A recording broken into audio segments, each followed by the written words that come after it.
Well, good morning, friends. Thank you for clicking on this video. And Kim and I would like to extend a warm, hearty welcome to all of our new subscribers.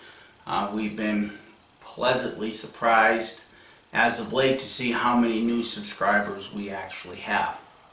And we're happy and excited to see so many people leaving Watchtower and finding ulterior sources of material. With that thought in mind, I hope that you will stay to the end of this particular video, because there's certainly a biblical warning that you new subscribers should be heeding. But I'm going to cover what I want to cover first, because it's all related and it all ties together. Now, for you older subscribers, those of you that have been with this channel for a while, you will have heard me say over and over and over again, when you come on Watchtower, you don't need to hurry up and find another online religion. You don't need to have to go join another cult, because even the Bible warns against that. Take your time, do your study, do your research, and try to comprehend or employ some of the things that Watchtower taught you about the Bible. And once you do that, you can understand what a control mechanism the Bible really is. Now, there is some truth in the Bible, just like a mousetrap has real cheese. But ultimately, the trap is an implement of death, isn't it? Now, for you new subscribers, I went to a Mountain Man rendezvous here several weeks back called the Santa Fe Trail Rendezvous. And at that rendezvous, I had an experience with somebody that I've known for as long as I've been here in New Mexico, and he's a minister for another church. He calls himself an elder in that particular church. And we got into a discussion, and I want to relay another portion of that discussion, because I feel it's very important for you friends to identify something, especially you new ones just waking up. So, I had asked this elder, I'm going to use the word elder because that's what he refers himself to. It's not a Jehovah's Witness elder by any stretch of the imagination. So anyhow, I had asked him if he was aware biblically, that Solomon married Pharaoh's daughter. And without skipping a beat, almost as if to interrupt, he said, well, that was after he built the temple in Jerusalem.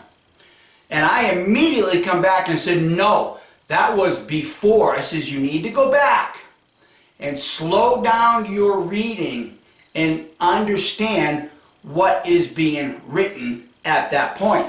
So what I want to do, for the sake of argument, I want to bring you to that scripture, 1 Kings chapter 3, verses 1 through 3.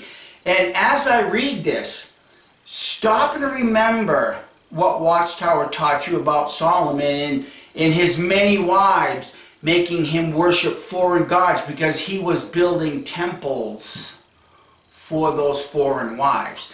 See, and Christians have to immediately deflect from 1 Kings 3, 1 through 3.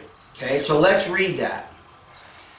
And Solomon, from the New World Trash Translation, and Solomon proceeded to form a marriage alliance with Pharaoh, the king of Egypt, and to take Pharaoh's daughter and bring her to the city of David, until he finished building his own house and the house of Jehovah and Jerusalem's wall all around. What does the word mean, until? What does that word mean? until. It means he married Pharaoh's daughter first, brought her to Jerusalem until he built that temple. Think about what those words are saying and the implications that that has regarding the view of that temple in Jerusalem. Because if you've done your research, and if you have not, go online and Google the Egyptian pharaoh Akhenaten.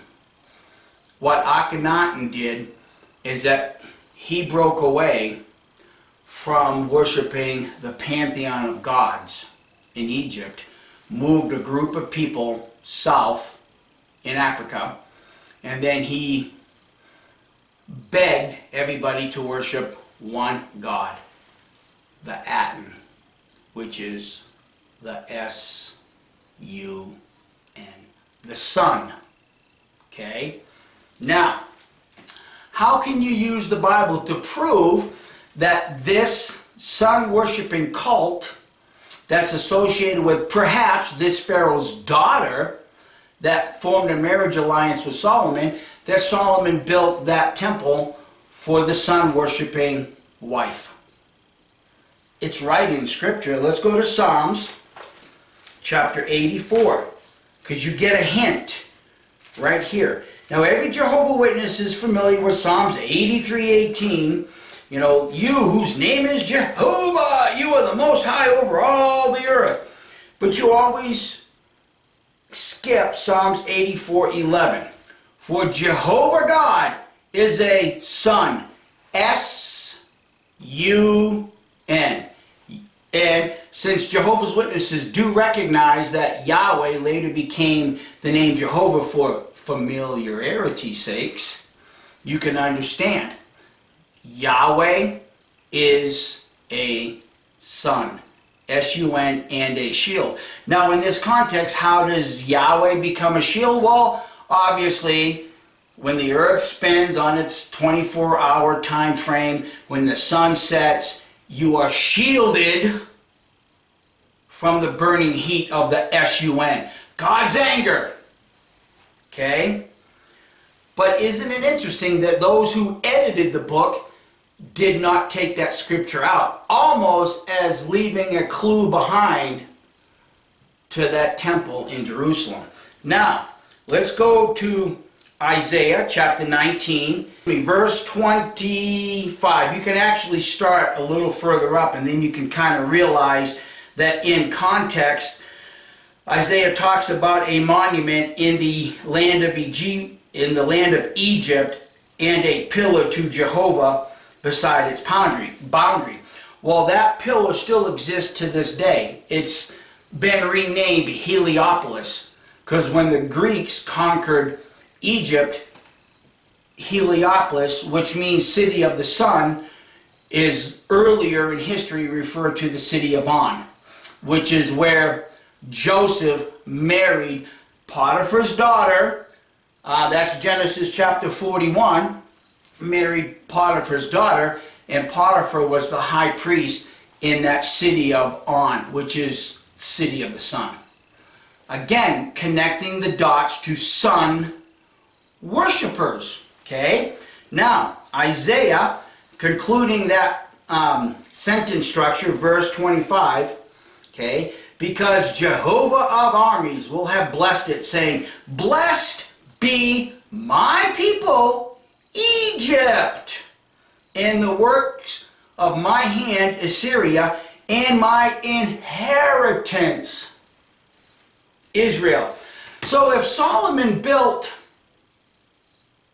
Yahweh a temple for his wife to be a sun worshiper, then they certainly did view it as an inheritance, and not Israel being the chosen people. The work of Yahweh's hands, Jehovah of armies, would certainly have been Egypt. Sun worshippers, worshiping the Aten. Okay? Now, let's go to Ezekiel chapter 8, and we're going to read verse 16. Further, helping you friends connect these dots. Ezekiel 8, 16. Because look at what Ezekiel writes regarding some of these leftover priests. Look at what they're doing in conjunction with the Temple of Solomon. Okay? So he brought me to the inner courtyard of the house of Jehovah, Yahweh, or if you're the Trinitarian, the house of Jesus. Okay? Look, at the entrance of the house of Jesus, or the temple of Jehovah, between the porch and the altar, there are about 25 men with their backs to the temple of Jehovah, Yahweh, or Jesus, and their faces to the east. And they were bowing down to the east to the sun. Isaiah says Jehovah of armies will call Egypt my people. Sun worshipers. It's not by accident, friend, that every Christian worships God on S-U-N-D-A-Y. Sunday. Okay? It's not difficult.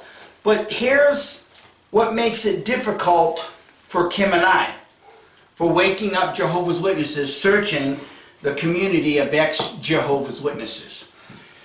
You're going to find ex-Jehovah's Witnesses that have now created Zoom meetings worldwide on Sunday, pretending to still worship Jehovah, or better yet, misleading you into believing you're not worshiping the sun, S-U-N.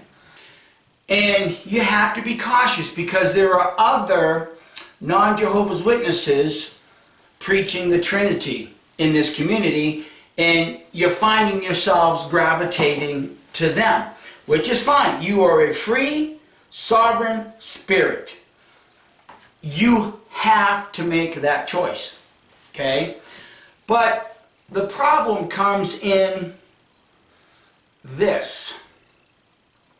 I've said it before, and I'll say it again here as a public service message.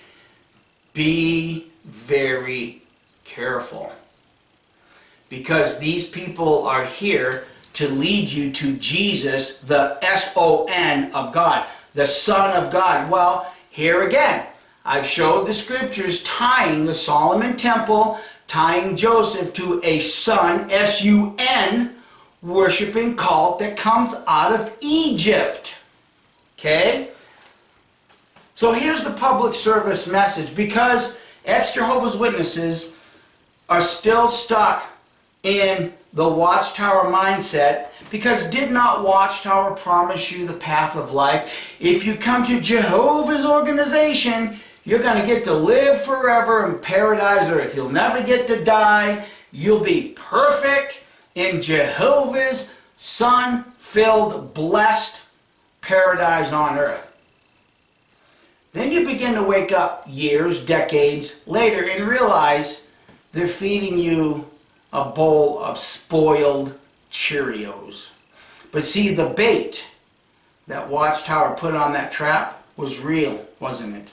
Because they're appealing to your internal nature of wanting to live forever, never having to die. That's what they're appealing to. So when you realize that Watchtower is a false prophet organization with the whole 1914 thing, you come out and you search the internet finding somebody speaking to you in familiar terms. Well, 2 Peter chapter 2 has a stern warning that everybody ignores. Now, don't get me wrong, okay? Please don't get me wrong. When Kim and I woke up, I went back and I reread the Gospels, and I found Jesus. In fact, I even sent my mother a letter with Jesus-related scriptures showing that if I believe in Jesus, I'm not going to be judged. My mother took that letter, hand cut it up with a pair of scissors and sent it back. See? She sent it back. Even though I used the Jesus scriptures. Okay? But I took my own advice and I kept studying and I kept researching and I kept looking. Because in all of this study and research, How can you qualify Jesus as a more loving, caring God than the God in the Old Testament, when in the book of Revelation, if you don't accept Jesus as your king, he's going to slaughter you once again? Diametrically, that's opposed to your newfound theology. Okay? So here's the warning once again.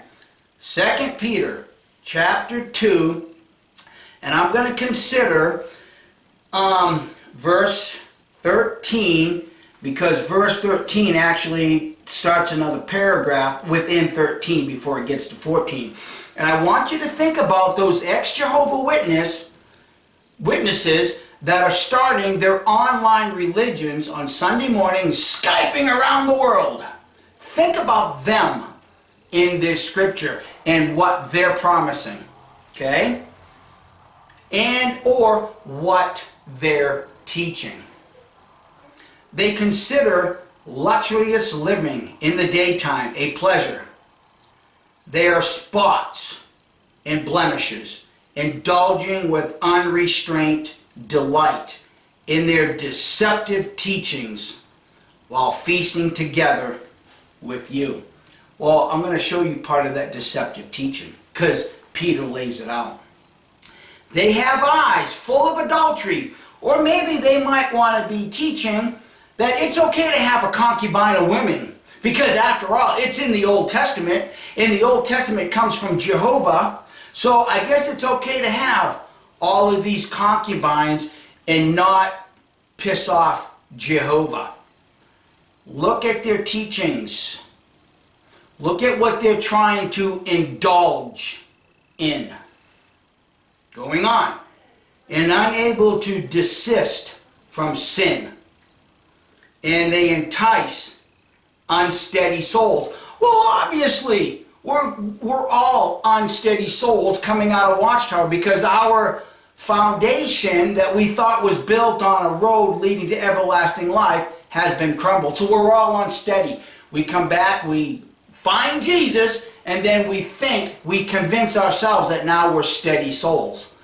Until the next thing comes along, and then you realize how unsteady you truly are. Going on.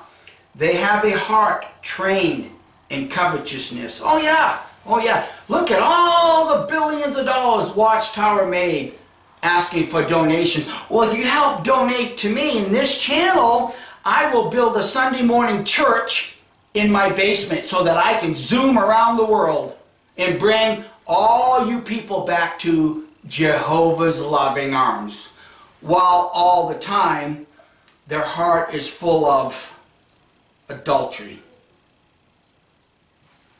Going on. Oh, let's see. They have a heart trained in covetousness. They are accursed children, abandoning the straight path. They have been misled. They have followed the path of Balaam, son of Beor, who loved the reward of wrongdoing, but got a reproof from his own violation of what was right. A voiceless beast of burden, making utterances with the voice of a man, hindered the prophet's mad course. These are fountains without water, a mist driven by a violent storm. And for them the blackness of darkness has been reserved. For they utter swelling expressions of no profit. Let me ask you friends this question, pausing right here. When that Jehovah's Witness came to your door uttering swelling prophecies or swelling ideologies that you don't have to die, you can get to live forever, they use the same very book as the bait on the mousetrap. See? A swelling expression. Well, if you come to Jehovah's organization, you're never going to die. Let's go to Revelation 21, 3 and 4. Oh, look, the tender God is with mankind, and He is with mankind, blah, blah, blah, and death will be no more. Oh my God, I got to become a Jehovah. I got to become a Jehovah right now before I lose my life at Armageddon. There's the cheese. And then you realize what a destructive sect of people Jehovah's Witnesses are. Okay? But they entrap you by having swelling expressions of living forever. Okay? For verse 18, for they utter swelling expressions of no profit. Did it profit you being a Jehovah's Witness all those years? Absolutely not. And by the desires of the flesh. Desires of the flesh could be what? Well, allowing pedophiles to roam free in their spiritual paradise. Did that benefit you? And by loose habits, they entice those who are just escaping from people who conduct themselves in error. See, you have to realize that if you're a Catholic, you are believing in the false doctrine of the Trinity, because the word Trinity doesn't even appear in the Bible. In fact, that scripture in 1 John 5, whatever the hell it is, they had to take that out when they did the Revised Standard, because they realized that that was a spurious verse.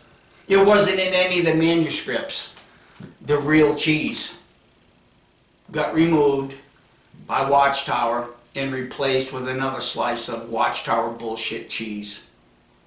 Swelling expressions of no benefit. While they are promising them freedom, verse 19, while they are promising them freedom. Come to this online Sunday Zoom meeting because I've left Watchtower, now I'm on the path of life. I found the true path. Follow me Sunday mornings on Zoom. We go worldwide. Swelling expressions of no profit. While they are promising them freedom, they themselves are existing as slaves of corruption. For whoever is overcome by another is enslaved by this one. Certainly, if after having escaped from the defilements of the Watchtower Bible Tract Society, by an accurate knowledge of Watchtower Bible Tract Society and Jehovahism, they get involved again with these very things and are overcome, the final outcome have become worse for them than in the first. For it would have been better for them not to have known the accurate of Jehovahism than to turn away from Jehovahism just to be delivered by someone else preaching Jehovahism. It's worse than a dog, or it's like a dog returning to the vomit. And how can I say these things with the utmost confidence? Because unlike a lot of other ex-Jehovah's Witnesses in this community, whenever somebody joins one of these other little mini cults within inside of Watchtower and things go bad, maybe they might get disparaging emails. Maybe somebody might say something to them in a very negative way on one of their ex-Jehovah's Witness Facebook Bible discussion groups.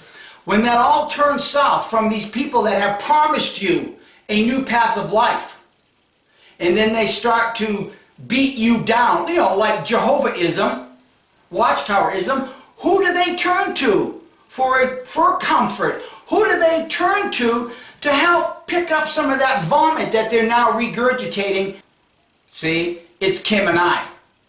Because somewhere along the line, they've watched enough of Kim and I's videos to recognize that we resonate up in the clouds. We are not trying to bring anybody back down to that level of vomit. Once again, that's why I've said many, many, many times, learn that you are a free, sovereign being. Recognize that you could also have the potential of being a free, sovereign spirit. See, when you come out of Watchtower and you join these little online Zoom meetings that ex-Jehovah's Witnesses are now apparently doing, you realize you've been recaptured by swelling expressions. Guys, those are not my words. Comes right out of the Watchtower Bible Tract Society's New World Trash Translation. Even they recognize The control mechanism. The real cheese in this trap is everlasting life. The path of freedom. If you learn to claim and recognize that you are a free, sovereign being, nobody will be able to entice you with real cheese that is ultimately an implement of death.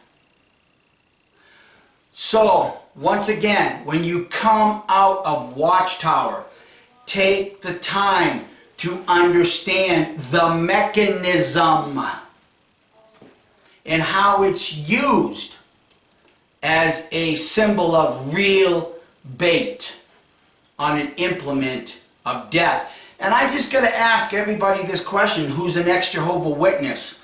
When you read the book of Revelation, the governments are going to turn on all of these little religions, even the big ones. If you honestly believe that, then why do you have to come out and join another ex-Jehovah Witness church? Or anybody else's Jehovah Witness church? All you're doing is returning to that familiar smell of that cheese. The sad result is, friends, that maybe that mouse is successful in escaping that trap. But eventually, that mouse will return and it will be put to death. It's just like the dog returning to the vomit. And the only reason why a lot of ex-Jehovah's Witnesses do this, because they are not heeding sound advice. Do your research. If you read the Gospels and you find Jesus, great. But don't stop there. Comprehend that in Christianity, they view Jesus as the Son of Yahweh, the Son of Jehovah. And yet, he's no different by the time you get reading the rest of the New Testament, because by the time you come to the book of the book of Revelation, he's doing the same thing that his father did. And Jesus even mentioned it by illustration of a king that's been gone away for a long time. When the king comes back to accept his throne, his former glory, his former authority, bring those that reject him as king at his feet and slaughter them with the sword. He's no different, friends. You're not finding freedom.